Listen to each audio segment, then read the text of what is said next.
What they did is definitely not Islamic. What they did is disturbing and terrible, and certainly not something that's from Islam.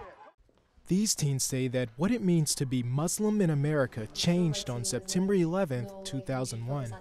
I didn't even know what Al-Qaeda was till after 9/11, so it was like all of a sudden it's like Muslims were kind of put in the scene, and like there's like this microscope, you know, all over them, and it's like all of a sudden we had to sit there and like explain. And I remember that day like it was yesterday. I was just as shocked seeing the planes flying through, but then weeks later it would be me trying to explain that this isn't us, this is not what we do. Nowhere in the Quran or the Hadith does Islam permit killing innocent people. You can't say that all Muslims are bad because of one person. But it's that tiny minority of Muslim extremists that continue to make headlines. Since the towers fell behind me on September 11th, there have been dozens of reported plots to attack the U.S. by Islamic terrorists living here in America, including the Fort Hood massacre in November of 2009 and the attempted Times Square bombing in May of 2010. The committee is meeting today to hear testimony on the extent of radicalization in the American Muslim community. Last year, Congressman Peter King held hearings in Washington. He says Muslim leaders in America are not doing enough to prevent extremism. It's also why the New York Police Department reportedly watched Muslim groups like college student associations. We did talk about the NYPD spying. At first we were laughing about it, maybe they're watching us right now in the prayer room.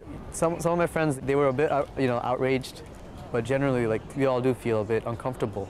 10 years after the 9/11 attacks, a CBS News New York Times poll found a quarter of Americans say they have negative opinions of Muslims.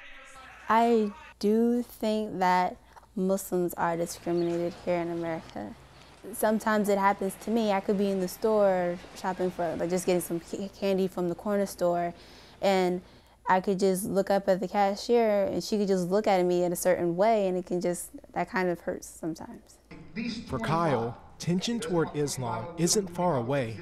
The only thing I've ever received is some comments, maybe from some close family members, and it seems like the certain family members that do that, it seems like they're going on YouTube and typing in hate Islam. It seems like they're going on their own and just looking for stuff where they can find negative things. And because no one wants a repeat of 9/11, traveling isn't as easy as it used to be for everyone. Yeah, the whole having to be checked a couple times at the airport is definitely not comfortable, especially if you're Muslim. I often joke, if you think black while driving is bad, try Muslim while flying, because it's really, really tough. Backlash against Muslim Americans is growing. Protests have stopped the building of some new mosques, and a Florida preacher made headlines by burning the Muslim holy book. To be honest, I was very disgusted. I was very upset. I was very frustrated. And I was just thinking, how could a human being do such a thing? The misconceptions, the misunderstandings they have really bother me so much more than the act of burning it in itself. These young people say they represent the majority of Muslims in America, not the extremists.